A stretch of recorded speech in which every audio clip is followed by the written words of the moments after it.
Boa noite, Grupo Diamante. Finalmente nós vamos discutir o paper, né, depois de algum tempo. Esse foi o horário que deu para fazer. E peço desculpa a todos pela demora, mas infelizmente nós médicos temos os horários muito estritos e fica difícil. Mas vamos lá, a boa vontade vale tudo. Então a gente está com um paper aqui para discutir um pouco sobre como personalizar a fluidoterapia, né, os fluidos, dentro do choque séptico. Então esse paper eu vou fazer um prefácio, trouxe aqui para discussão porque é um paper que vale a pena a gente discutir. A gente trouxe porque ele é tudo o que a Save Mais pensa sobre fluidoterapia. E agora, no caso desse paper, dentro da fluidoterapia do choque séptico. Mas existem outros parâmetros que a gente faz no Save Mais sobre fluido, que vem em outras situações e basicamente o treinamento do Emergência 360 traz a fluidoterapia ela toda destrinchada e treinada para você que quer entender de emergência, né, que quer fazer porta aberta, que quer atender o paciente UTI, enfim, para receber o paciente nas condições clínicas que tiver críticas, né? Então, eu achei esse artigo fantástico mesmo. Ele traz todo o resumo de como a Save Mais pensa sobre isso. Não traz nesse artigo o que a gente defende. Ele traz só o que a gente defende na parte de choque séptico, não traz o que a gente defende na parte da generalização, que são os 4Ds, né? São 4 fases, 4Ds e 4 fases, na verdade. Esse a gente vai deixar especificamente para o treinamento de emergência 360 e uma discussão breve dentro da UTI Highlights 2023, agora em 6 e 7 de março, todos estão convidados, aguarde todos lá, vai ser uma maravilha, 50 lugares especialmente garantido, aquele é seu, né? Então, o paper começa com a introdução e provando, para o que a gente já imagina, né, um resumo, uma antecipação do que vem, né? Ele diz o seguinte, que os pacientes, a personalização, ou seja, a customização do atendimento de fluidoterapia, ela parte por 2 pilares, né? Para individualizar, você tem que saber a condição do seu paciente e a condição da doença, né? Então, os pilares são os seguintes: doença, paciente. Então, essa interação, ela é quem faz o pensamento da fluidoterapia. Então, você individualiza como o seu paciente e como a doença é. Basicamente farmacocinética e farmacodinâmica, né? Eu acho interessante isso. Ele traz um olhar de farmacocinética e de farmacodinâmica, um olhar do fluido para a doença e a doença para o fluido, né?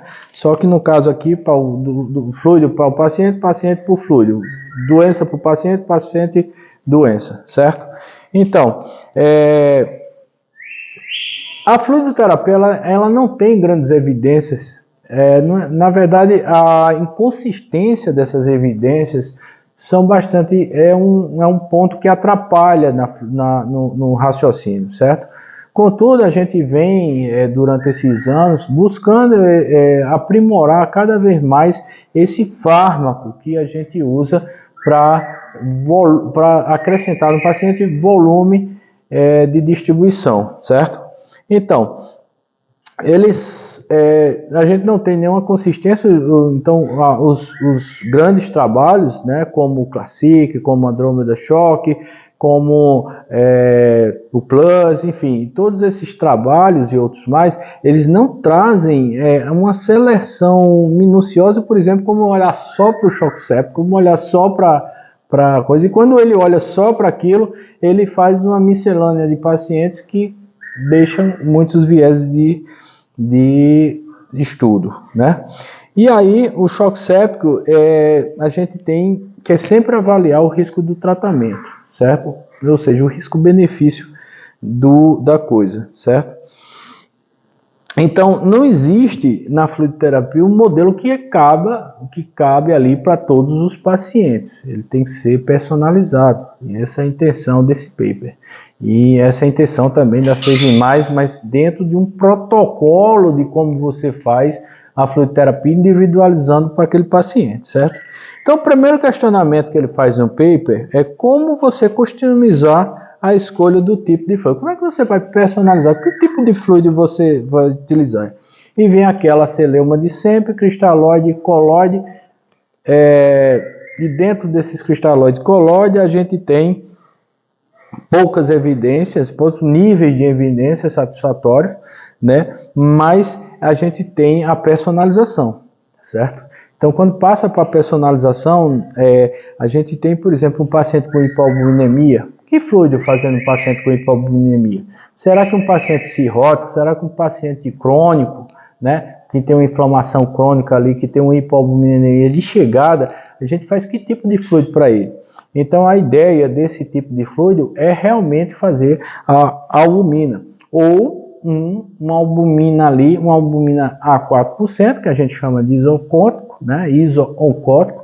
Essa albumina a 4%, a gente chama esse soro de soro albuminado, e também a gente pode utilizar, lançar a mão, dependendo da situação, da albumina a 20%, que é um colóide hiperoncótico, né? Ele puxa líquido ali para dentro do centro. Mas essa parte da pressão oncótica é fundamental. Então, dentro da fluidoterapia, a gente vai discutir muito, fazendo uma parte aqui em relação ao paper, dentro da fluidoterapia a gente vai discutir muito alguns pilares. Então, a albumina é um dos pilares, né? Outro pilar bastante importante é o sódio, né?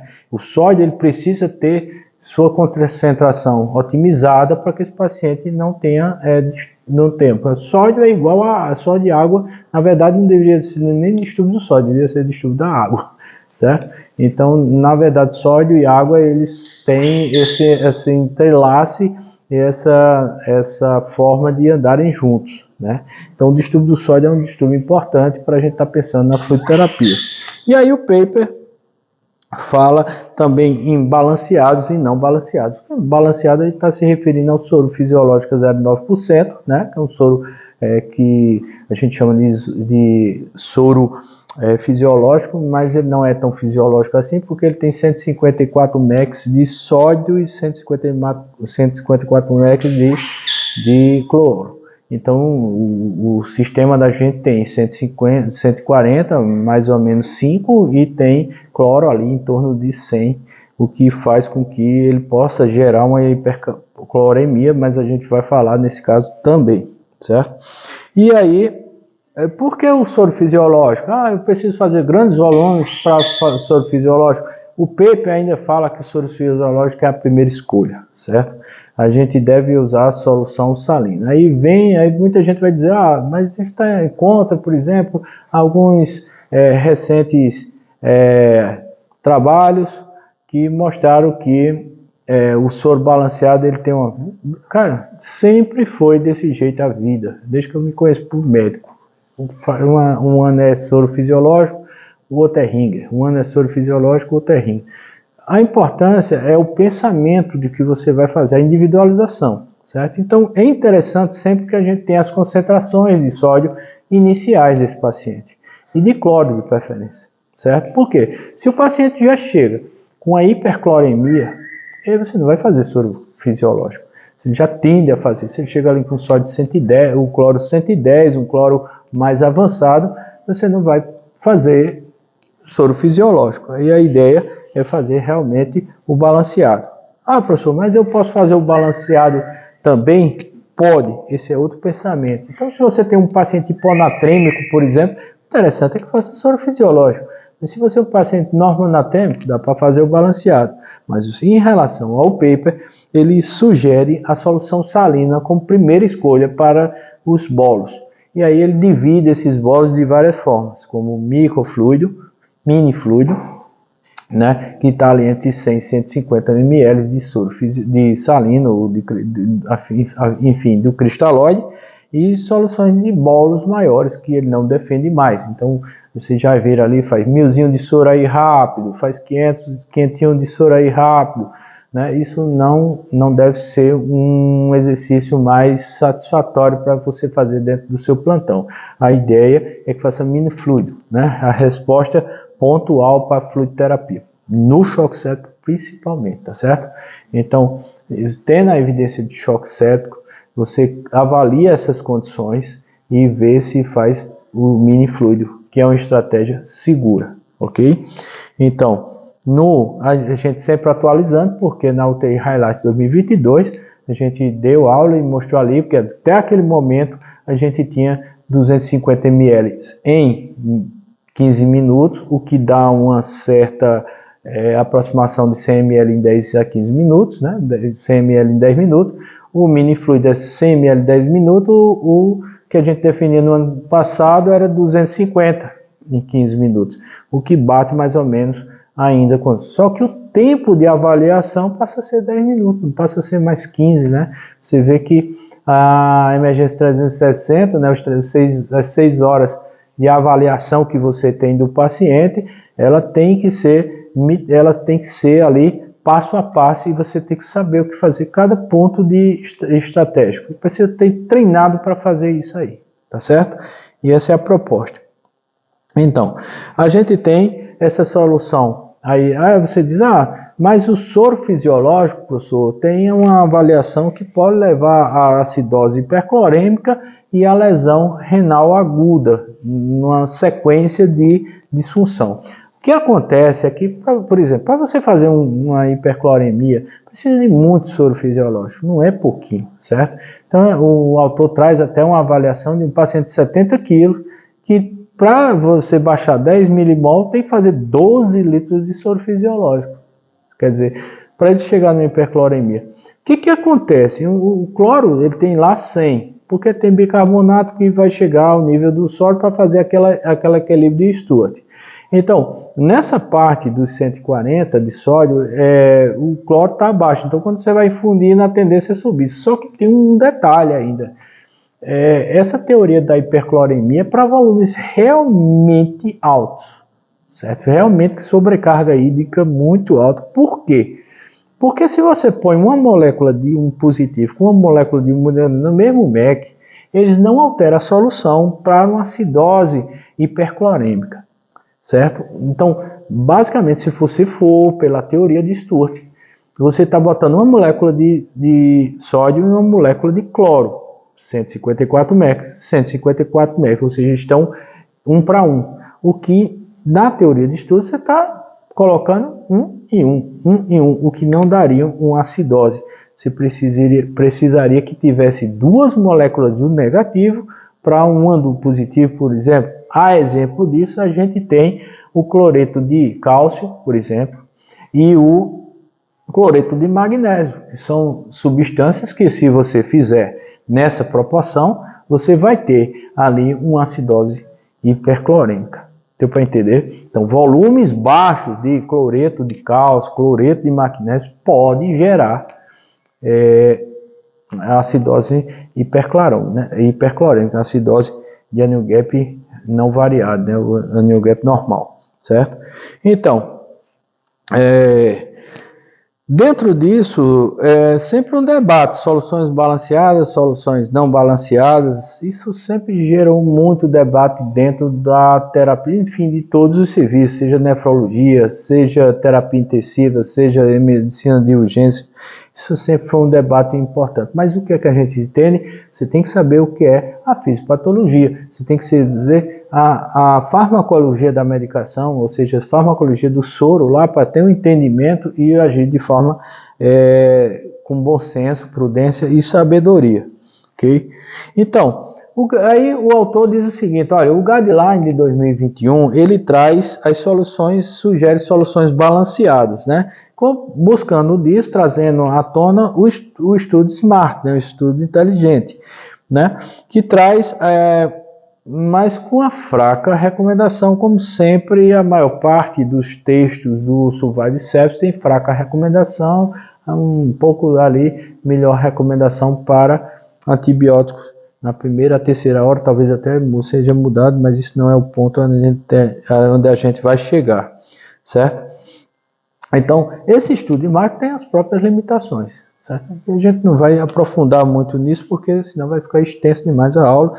E falando em soluções balanceadas, não para todos os pacientes, assim como no soro fisiológico, não para todos os pacientes, certo? E falando da hipercloremia, e falando da solução balanceada, certo?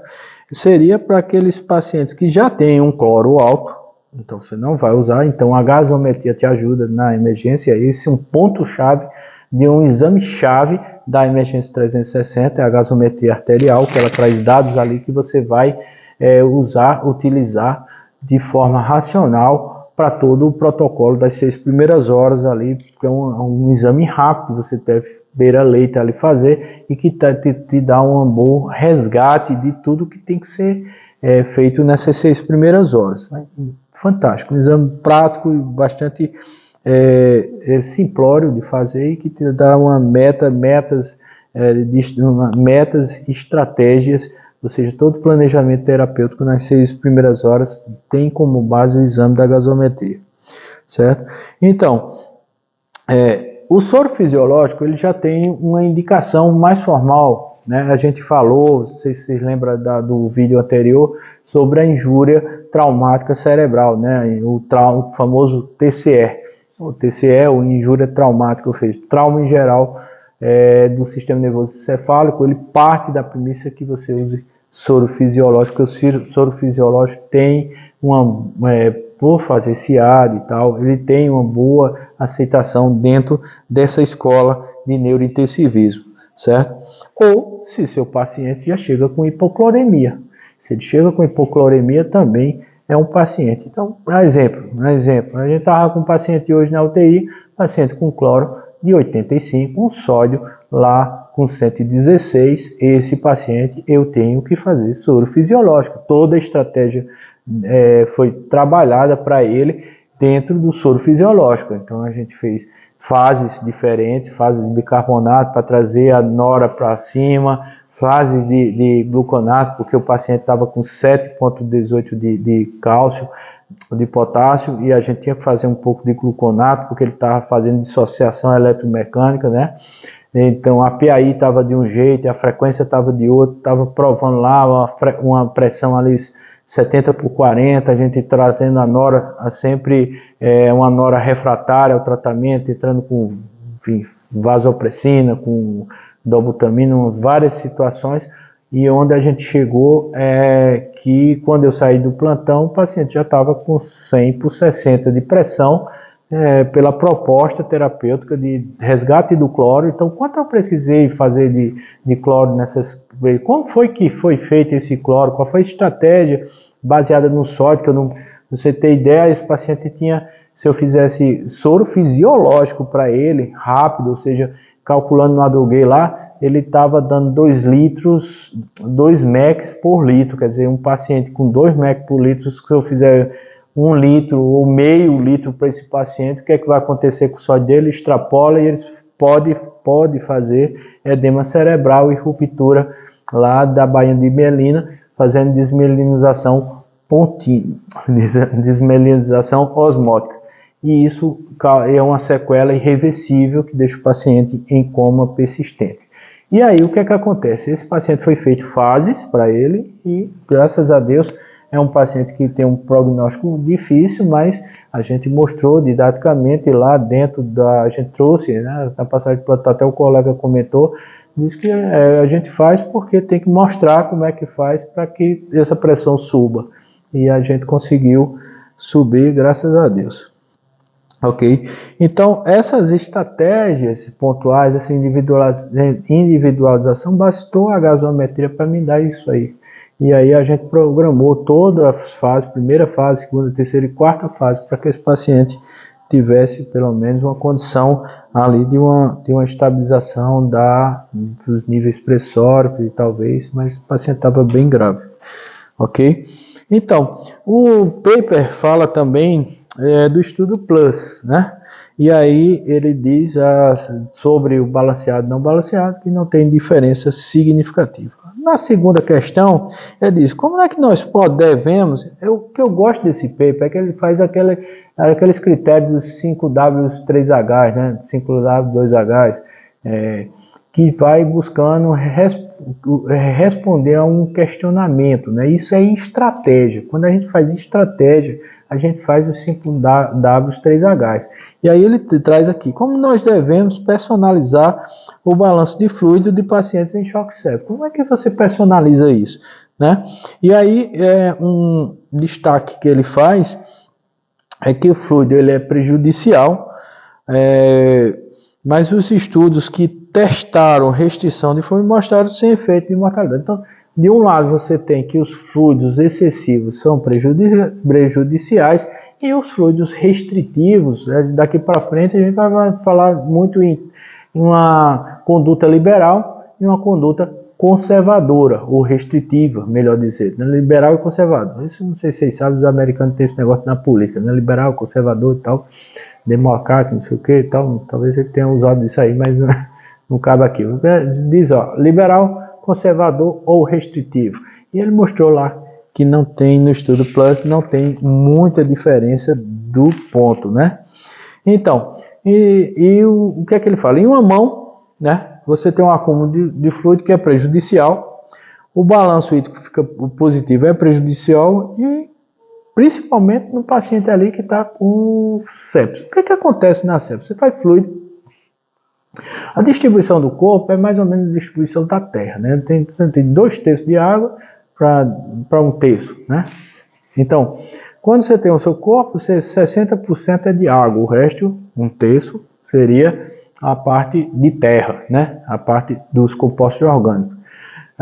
Desses 60%, aí você tem 1/3 de líquido e 2/3 de leque, né? Ou seja, você tem 2/3 de interstício, de intracelular, e 2/3 e 1/3 de extracelular. Aí puxa lá o extracelular, tem 2/3 dentro do interstício e 1/3 dentro do vaso. Dentro do vaso então, líquido intravascular, ele aí vai ter também 85% nas veias e mais ou menos 10 a 15% dentro das artérias, dentro do leito que interessa para a gente. E dentro dessa fase, quando a gente joga fluido, ele respeita essa distribuição.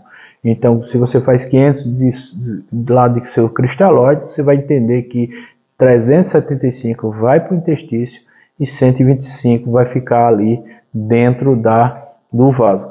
Contudo, no choque séptico, onde você tem a permeabilidade capilar aumentada, esse líquido se transloca muito mais para o interstício, de uma forma mais volumosa.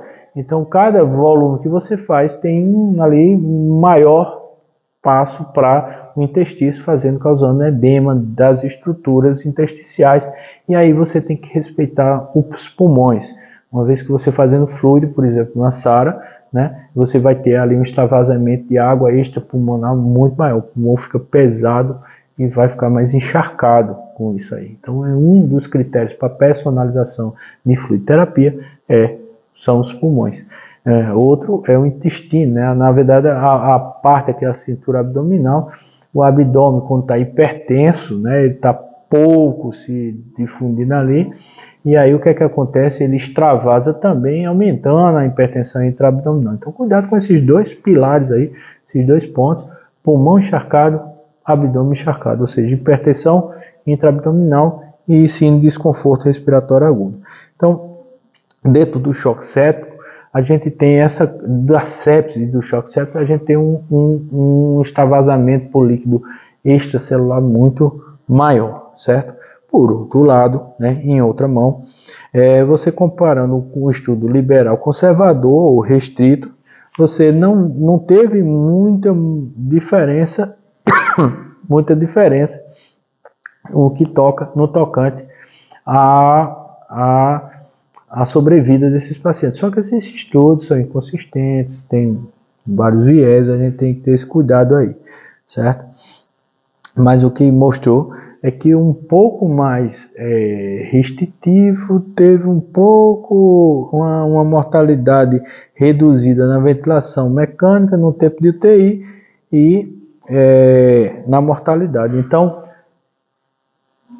apesar dos vieses do estudo, né, a gente entende que ser um pouco mais parcimonioso, ter um pouco mais de ser um pouco mais restritiva a fluidoterapia, a gente consegue um tempo de internação em UTI menor uma mortalidade menor e um tempo de ventilação menor para pacientes com choque séptico. Então ele traz também o estudo Clark-Sick, né? Que aí ele faz uma restrição de bolos, né? Você faz ali 700 ml até o quinto dia, ou o estudo Radar que trouxe 3.300 ml até o quinto dia, e de um para outro ninguém individualizou os pacientes e terminou que ficou um bolo ali de pacientes que realmente trouxe algum apontamento, alguma sensibilidade, algum apontamento para a gente na fluidoterapia, mas que não individualizou os pacientes, e isso traz o mesmo viés, não mostrou essa individualização prejudicou o tratamento. E aí o paper traz o famoso Rose, né? Vou falar um pouquinho do Rose, né? O Rose, inicialmente a gente tinha uma estratégia criada lá para 2013, 2014, chamado Reopen, né? Reopen foi a primeira. Por que não foi utilizado, né? Onde é que eu encontro isso? Então, o Reopen, ele era uma estratégia que foi criada para dizer assim, olha, você resgata, né, o R, você estabiliza o E, né, é um apócrifo mnemônico, então é reopen, reabrir, né? Então você diz, resgata o paciente, então aquela fase que a gente chama de ressuscitação do paciente passa a deixar de ser ressuscitação e passa a ser chamado de resgate clínico, né? Um nome muito mais favorável.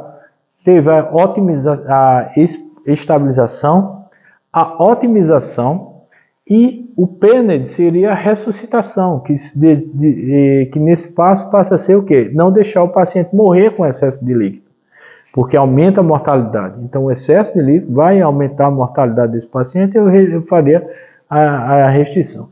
Depois vieram outros protocolos, né? O REOP não foi validado, porque assim como o RIFLE lá para lesão renal não foi validado, mas ele trouxe o pensamento para validação de outros estudos. Então, ele foi uma estratégia criada que não teve uma validação científica possível, mas que trouxe a outros estudos essa mesma estratégia terapêutica para ser testada. Então, assim como o RIFLE levou o CADIGO, o Reopen levou ao SODS, ao Rose, né? Então, no Rose, que é o que teve mais evidência científica, o Rose ele traz assim o resgate, né, como primeira etapa em minutos. No lugar do outro chamar estabilização, a gente traz aqui para otimização, e o S passa a ser a estabilização, e o E seria evacuar, retirar o excesso de líquido, fazer uma evacuação, mas nesse sentido de tirar líquido do paciente, evacuar, abrir torneiras, né? Então, o resgate estaria ali com a estratégia inicial de minutos, né? O O estaria nas horas, o S de estabilizar estaria em dias, né? A proposta terapêutica em dias, e o S seria uma avaliação que você faria para retirar líquido dependendo de como você está. Então, a CV+ utiliza essa estratégia para fazer nossas fluidos terapias, vamos dizer assim, né? Certo? Então, o Rose é muito prático para isso. Então, diante disso, a gente já sabe que o resgate a gente vai fazer agora com minifluido, né? A otimização, a gente vai entender que pode criar várias estratégias para fazer essa otimização, mas isso é em horas, e a estabilização seria em dias, né? E a evacuação, após esses dias, seria feita uma nova avaliação para saber se precisa evacuar o paciente. Então, eu queria que vocês dessem uma olhada nessa figura, certo? E qualquer dúvida, coloque aí nas suas perguntas dentro do grupo Diamante para a gente discutir isso, tá certo? A terceira pergunta que ele faz é o seguinte: como é que você personaliza o volume inicial? Aí, questão chave isso aí. Então ele fala sobre tipo de fluido e agora vai dizer quanto de volume a gente faz para isso. Como é que a gente vai individualizar? E aí ele traz as recomendações de fraca evidência, baixa evidência, né? Fraca recomendação, na verdade não é nem a recomendação, é uma sugestão, né?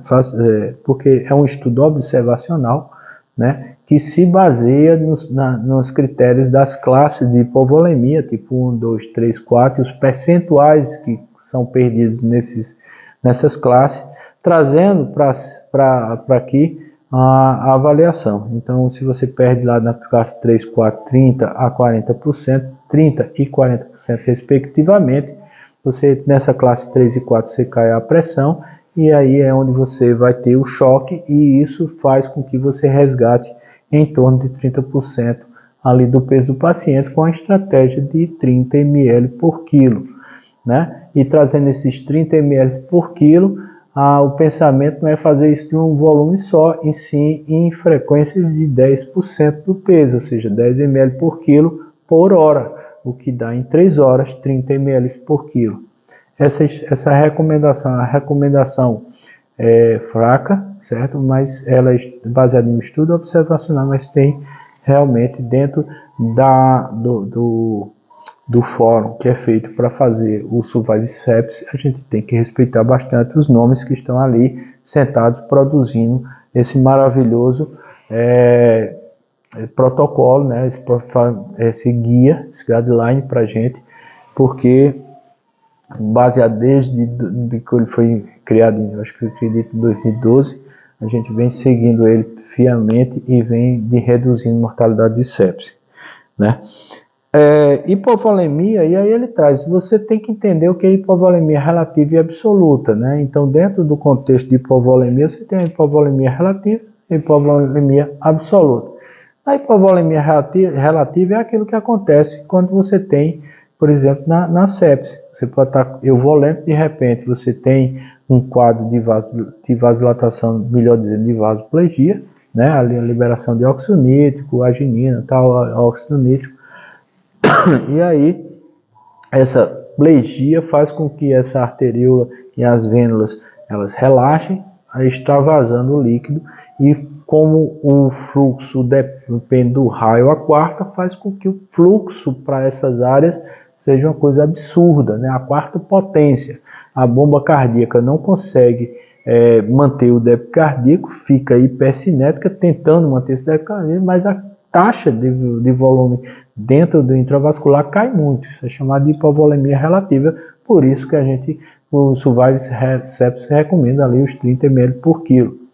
Acontece que você não sabe se previamente esse paciente teve uma gastroenterite, ele teve uma polidipsia, uma poliúria, alguma coisa que causasse, paciente que não toma água, né?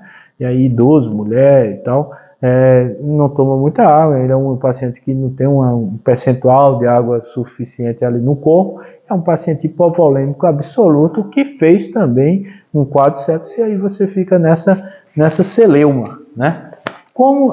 E aí vem os pontos chaves que o artigo fala. Então, primeiro, na hipovolemia relativa, a gente tem a vasodilatação venosa, isso aumenta a complacência, a capacitância, né, a complacência, aumentando a capacitância do leito venoso, e isso dá uma queda na pré-carga, fazendo com que você precise fazer volume para chegar lá. Isso é hipovolemia relativa, acontece tanto no lado venoso como no lado arterial. E a hipovolemia, né, essa capacitância, ela relaxa, as vênulas relaxam mais um pouco, elas têm pouco musculatura, então elas relaxam, fazendo com que isso aumente a capacitância, certo? No outro lado, na hipovolemia absoluta, foi o que eu falei, pode ter havido perda de líquido, por exemplo, uma gastroenterite, uma peritonite. Então, o paper ele fala em dois casos bem típicos. Então, você tem uma peritonite e uma pneumonia. Quem é que tem hipovolemia absoluta e relativa? A grande chance é que a peritonite tenha puxado, represado mais água, e aí esse peritônio está ali absorvendo e fazendo a hipovolemia absoluta, enquanto a pneumonia seja uma hipovolemia levando ao sepsis, choque séptico, teria uma pneumonia relativa, né? Então, apesar disso, o Survive Service também indica a individualização. Essa fórmula, esses protocolos gerais para todo mundo não funcionam bem, certo? Tem que ser individualizado. Um paciente tem insuficiência cardíaca, insuficiência renal, insuficiência hepática. Esse paciente tem uma peritonite, tem um pós-operatório de cirurgia. Então, tem que individualizar passo a passo. E aí ele traz o estudo Andromeda Shock, um dos primeiros estudos aí que ele trouxe, 27 ml por quilo, mostrando, certo? E desse 70% responderam bem e 20% 4 horas depois permaneceram responsivos, certo? Então, o estudo da Andromeda foi um estudo um dos primeiros estudos aí falando em choque e trazendo essa variação dos 27 ml por quilo. Uma outra pergunta é como personalizar a escolha do teste índice, né? Enfim, qual é o teste que você vai fazer para saber se é pré-carga responsiva, se é volume responsivo, né? Então, 3 perguntas ele sugere para que você decida que tipo de teste você vai fazer. Então, a primeira pergunta dele o paciente está entubado, né? Ele está em ventilação mecânica invasiva? E aí ele sugere algumas coisas, pode ser fazer. Esse paciente foi entubado e está numa sala de emergência. O que é que eu posso fazer? Manobra de elevação da perna, né?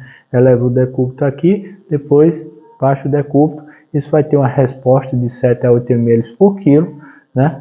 E trazendo aí sem nem que você faça nenhum fluido no paciente, uma resposta aí, num paciente, por exemplo, de 70 quilos, vai trazer 490 a 540 de resposta de volume, ou seja, você faz sangue total só nessa manobra. Então, você vai ter um 7 ml por quilo de resposta com o Rise Leg, certo? Então, você eleva o decúbito do paciente, depois faz essa manobra, 45 graus assim, depois assim, e aí vai ter a resposta. Ou você também, a sugestão de fazer os minifluidos, né? O desafio minifluido, que a gente vai utilizar muito na CV+, essas 2 manobras, né? Rise Leg e minifluidos. No minifluidos, você vai fazer alíquotas de 100 a cada 10, 15 minutos, 100 ml a 150, o que dá 0,1 ml por minuto, mais ou menos, mas para não ficar muito conta, a gente faz 100 a 150, ok? E vai testando, vai vendo como é a resposta do paciente.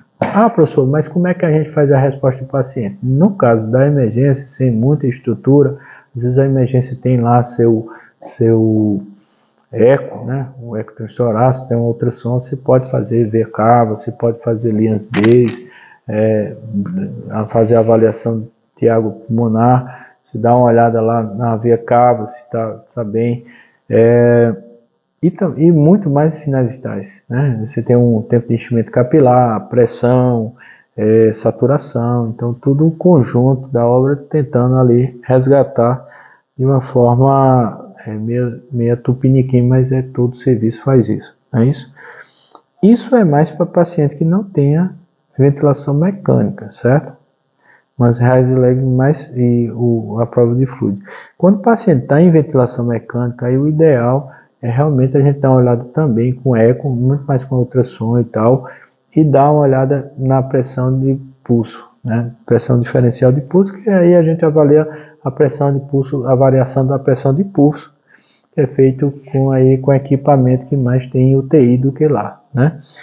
E para fazer a pressão de variação do pulso, eu tenho que ter um paciente curarizado, basicamente. É difícil, porque tem que estar ventilando a 8 ml maior ou igual a 8 ml por quilo, certo? Normalmente a gente usa 8 ml por quilo. E a complacência do paciente ela tem que estar maior ou igual a 30 ml por centímetro de água. Esse paciente não pode ter hipertensão intraabdominal, o ritmo tem que estar sinusal. E a relação frequência cardíaca sobre frequência respiratória, ela tem que estar maior ou igual a 3,6. Ou seja, isso é um dado bem interessante. Essa frequência cardíaca, frequência respiratória maior do que ou igual a 3,6, certo? Mas, ou seja, a PPV, ela é utilizada em muitos poucos pacientes, por causa dessa necessidade de seleção tanto, volume de 8 ml por quilo. Normalmente o paciente, a gente dá lá uma curarizada leve no paciente que interfere ali na volemia do paciente. Essa complacência estática maior ou igual a 30, né? Essa relação frequência cardíaca, frequência respiratória, ela tem que estar maior ou igual a 3,6, né? E o ritmo sinusal. Isso é um paciente perfeito, assim, né? Meio que sonho. Uma outra estratégia é você fazer a variação da via cava. Aí é muito mais prático, né? Dentro da situação, mas as mesmas limitações que tem para o paciente que faz uma PPV tem para via cava. Então, quando o Daniel fez o estudo sobre via cava, ele estava usando 8 ml por quilo, paciente curarizado e com a complacência estática ali otimizada em 30, né? E maior ou igual a 30, e essas seleções tinha que estar no ritmo sinusal, não podia ter hipertensão intra-abdominal, e a relação, principalmente o volume minuto, o volume corrente de 8 ml por quilo, o que é um paraíso, né? Não dá para fazer tudo.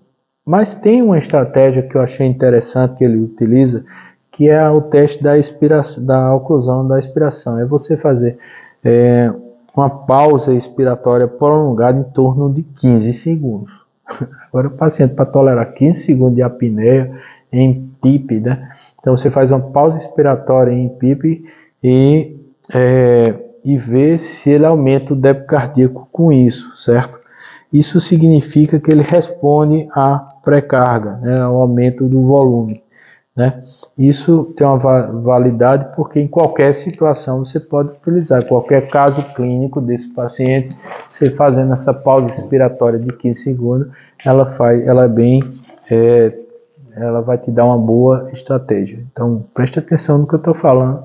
Save Mais pode utilizar pausa expiratória prolongada, né, o teste da pausa expiratória, da oclusão da expiração durante os 15 segundos para avaliação de fluidoterapia, ok? Então, na emergência 360, pacientes intubados, a gente pode utilizar isso aí como estratégia. E tem também o desafio, que ele chama de desafio do volume corrente, né? Que aqueles pacientes que estão ali em ventilação protetora, que é o que a gente ensina na emergência 360, como ligar inicialmente o ventilador na ventilação protetora. A gente vai estar lá com volume corrente de 6 ml por quilo, e ele simplesmente aumenta esse volume para 8 ml por quilo, né?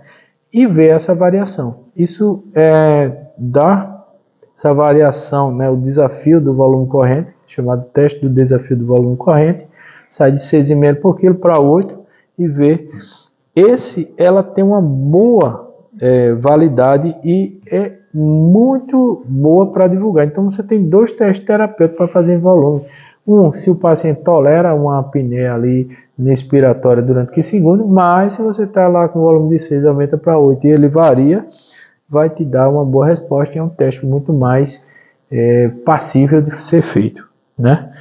Se o paciente está em prona, né, você faz o Trendelenburg, e se ele responder também tem uma boa avaliação, e você também na posição prona pode fazer o desafio do volume correto. Então preste atenção, está em volume, o paciente está em ventilação mecânica com 6 ml por quilo, aumenta para 8. Quando você aumentar para 8, ele vai mostrar uma resposta volêmica boa ou ruim, e isso tem para qualquer tipo de paciente, ok? Numa outra pergunta, ele faz um outro questionamento: qual o monitoramento, qual é o melhor monitor, né, hemodinâmico que vai estar em vigor para isso? Aí ele traz o eco transtorácico, traz ali o desafio do volume corrente que foi mencionado agora, manobra de elevação da perna e o mini fluido, né? Então essas são as estratégias que ele faz para esses pacientes, ok? Então, a gente já falou, não vou repetir, sobre o eco transtorácico, né? É um mini fluido, então a gente vai ficar dando volta aqui, não vai ficar legal. Mas outro questionamento que ele faz é qual é o risco de acúmulo de líquido. Então, preste atenção, quando a gente faz a prova de mini fluido, professor, quando é que isso vai ser bom? Qual é a melhor resposta para mini fluido? É quando o paciente é pós-operatório, certo? 100 a 150 ml, ou seja, fazer mini bolos, né? Mini fluido. Vai fazer 100 a 150, principalmente quando ele for pós-operatório. Um outro questionamento é como vai customizar ali a decisão de adicionar, quando é que você entra com vasopressor, resumindo, né? E esse vasopressor de escolha, a gente já sabe que é a norepinefrina, né? Quando é que... Presta atenção, quando você faz nora inicial, quando faz a gente chama nora precoce, né? O que é que ela faz? Ela dá um falso positivo para a resposta de volume. Ela te dá vamos lá tentar explicar. Eu não falei que a capacitância aumentada venosa, quando você entra com nora, ela faz um pouco de vasoconstricção, uma vasocontração, uma vasocontração venosa, ou seja, uma venocontração. Essa venocontração, ela aumenta o retorno venoso, é como se você fizesse uma prova de volume, aumenta o retorno venoso, e do outro lado ela fecha a torneira, ela faz uma vasoconstricção. Ela é uma droga excelente para choque séptico, porque ela dá uma resposta boa para essa parte da clínica, né, que ela aumenta a pré-carga e aumenta a pós-carga, certo? Fazendo com que os níveis pressóricos aumentem. Como ela aumenta a pressão, ela reduz um pouco a pressão no lado venoso e aumenta a pressão no lado arterial, teoricamente ela faria um fluxo aumentado, né? Então ela tem o famoso efeito fluido, né? Não é um fluido, mas você está fazendo nora, ela faz uma vasodesconstricção fazendo com que aumente a pós-carga, a pré-carga, perdoe. Então, quando é que você vai usar precocemente a nora? Então, tem um estudo muito legal, na verdade tem vem se programando durante o tempo a nora precoce. Então, nora precoce para a gente aqui, a gente vai entender como nora não ligada imediatamente na fluidoterapia, e sim nos 30 minutos, tá certo? Professor, mas se eu ligar nora precoce no paciente chocado, bem, quando você faz a resposta de fluido, você tem que ter uma noção ali de que você está respondendo, que ele vai ter a resposta. Você tem que esperar 30 minutos, pelo menos. Porque eu não vou fazer mini fluido, né? Ou fluido de 15 em 15, ou fluido de 10 em 10, né? Eu vou fazer uma etapa, duas etapas. Na terceira etapa não subiu, eu inicio noradrenalina nesse ponto. Mas lembrando que você vai aumentar e você vai achar que não precisa mais de fluido e precisando de fluido, certo? Então, já se mostrou que se você ligar na hora que inicia o fluido, não funciona, certo? Não é legal, é desfavorável. Mas quando você liga 30 minutos, já é favorável, porque você já fez uma resposta de volume. E ele traz aqui o estudo Glovers, que também é um estudo bem conhecido, né? Que mostrou também liberal conservador, com choque e com nora precoce, não mostrou diferença. E houve falhas da terapia e da individualização como todos os outros, né? E um dado que o paper traz é o índice de choque diastólico, né? Esse índice da PA diastólica, o que é que acontece? Você pega a frequência cardíaca e divide pela PAD. Ele não traz muitos outros dados sobre isso. Eu também sou sincero, ainda vou procurar ver, não tive tempo. Mas é simples, você pega a frequência cardíaca e divide pela pressão diastólica. Eu não tenho experiência com esse índice ainda, mas eu achei fantástico, porque é um índice simples. Você pega a frequência cardíaca, divide pela a pressão diastólica. Se esse valor for menor do que 40, houve vasodilatação intensa, ou seja, pode entrar com nora. Deu para entender? Então, você fala, frequência, você chegou nos 30 minutos, fez a frequência cardíaca sobre a diastólica. Frequência cardíaca diastólica. Deu menor do que 40, esse paciente tem uma vasodilatação intensa e ele responde bem a nora. Então, também esses critérios vão ser utilizados para você vir mais, né? A gente vai validar isso porque já tem validação, certo? Outro questionamento que ele faz é Como personalizar o critério para interromper esse fusão? Como é que você para de fazer? Então ele traz o paciente, o tipo de fluido, o volume do fluido, traz os riscos de acúmulo do fluido, vai trazendo isso, vai passeando, e aí o questionamento dele é quando é que eu vou parar de fazer fluido, né? Então, primeiro é sempre pesar os risco-benefício, né? O custo do benefício. Então, os riscos-benefícios. Eu vou fazer muito fluido numa SARA, vou fazer muito fluido numa hipertensão intraabdominal, como é o caso de uma peritonite, né? Eu vou fazer lá, mas meu paciente estava com muito diarreia, então eu tenho que fazer mais fluido, né? Um paciente que está tomando furosemida, alguma coisa diferente, que tenha muita perda, faço mais fluido, menos fluido, né? E ele traz um caso bem típico da parte pulmonar, porque ele menciona que nas linhas B, você ficar contando linha B demais, dá para fazer, mas muitas linhas B falam em extravasamento da água extrapulmonar, né? Elevação da água extrapulmonar. Então, ficar contando muita linha não favorece muito. Mas uma PO2 sobre FiO2 dentro de uma gasometria te traz dados melhores. Então, esses dados melhores, de uma queda da PO2, por exemplo, você está encharcando demais o paciente e pare de fazer fluido. A outros ele traz mais para um critério dentro de UTI, como critério de artéria pulmonar, né? E então o que sobra para a gente parar de fazer fluido, né, é a fluido tolerância, né? Então os pilares da fluidoterapia, fluido responsividade, fluido tolerância. Ele está falando dessa parte da mão que deve ser, na verdade, a primeira que você deve olhar. Esse paciente é fluido tolerante, né? No caso, ele pode ter uma crepitação difusa ali, eu tenho que ir com cuidado com isso aqui, peço uma gase depois e vejo lá se a PO2 e FiO2 dele piorou com o aumento do fluido, eu tenho que parar de fazer fluido, né? A ultrassom pulmonar aumentou as linhas de Bell, e ele traz de volta, né, uma coisa que a gente usa, tinha abandonado quase, é a PVC, né? PVC muito elevada, né? Você está ali, PVC ela tá, se for em milímetros, 4 a 8, se for em centímetro de água, que ninguém usa mais, né? Vamos falar de milímetro de mercúrio, né? 4 a 8 milímetros de mercúrio, quando você faz volume que ele sobe só 1, ou então ela fica pulsando, né, dentro da coisa, esse paciente que inspira, ele fica variando ali 1 centímetro, também é responsivo a fluido. Ele para, não coisa, ele está maior que 8, cuidado com esse paciente, se você faz fluido ele salta muito. Esse paciente também já passou do fluido. Ou ele está abaixo disso aí, né? Pode estar abaixo de 4, ele é responsivo a fluido. Então tem alguns dados que a PVC traz ainda para a gente. E o que ele fala no paper é o seguinte, é que quanto maior o PVC, maior a disfunção múltipla de órgão. Esse paciente está bastante encharcado, ok? Então, passando para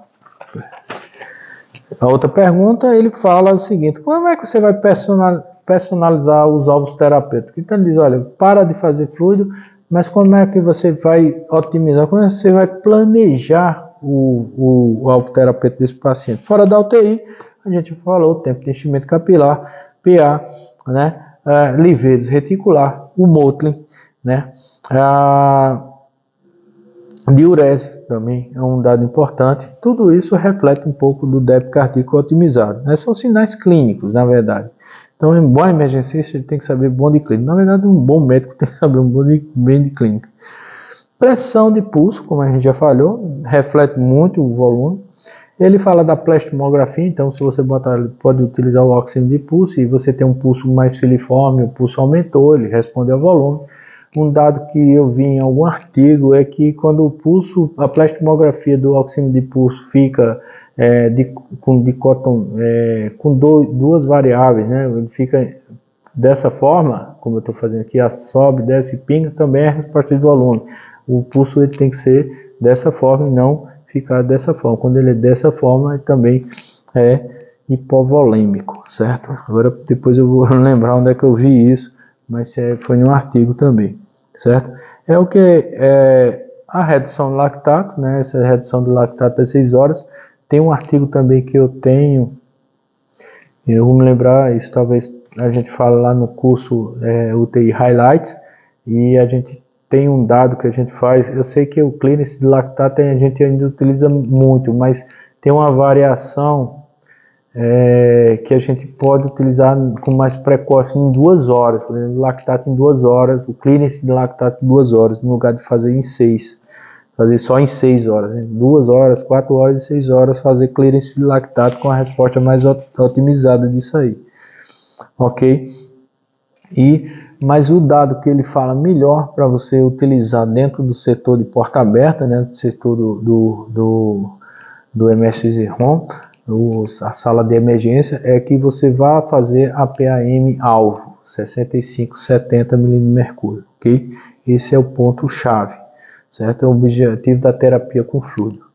E na UTI ele vai falar sobre termodiluição, coleta da artéria pulmonar, eco transtorácica, esse também na emergência a gente favorece, né? Aumenta a plestomografia, redução do lactato, a mesma coisa, saturação venosa central, aí você teria que passar um acesso venoso central, o delta de PCO2 também, que a gente utiliza, e traz um dado que é o delta do CO2 veno arterial, e lá tem uma continha que a gente faz, que é o delta da PCO2 sobre o delta do CO2, quando está variando lá, depois eu trago isso, quando essa variação a gente tem hoje uma expectativa melhor com esse dado do que a delta do PCO2 só. Como personalizar a depressão de fluido?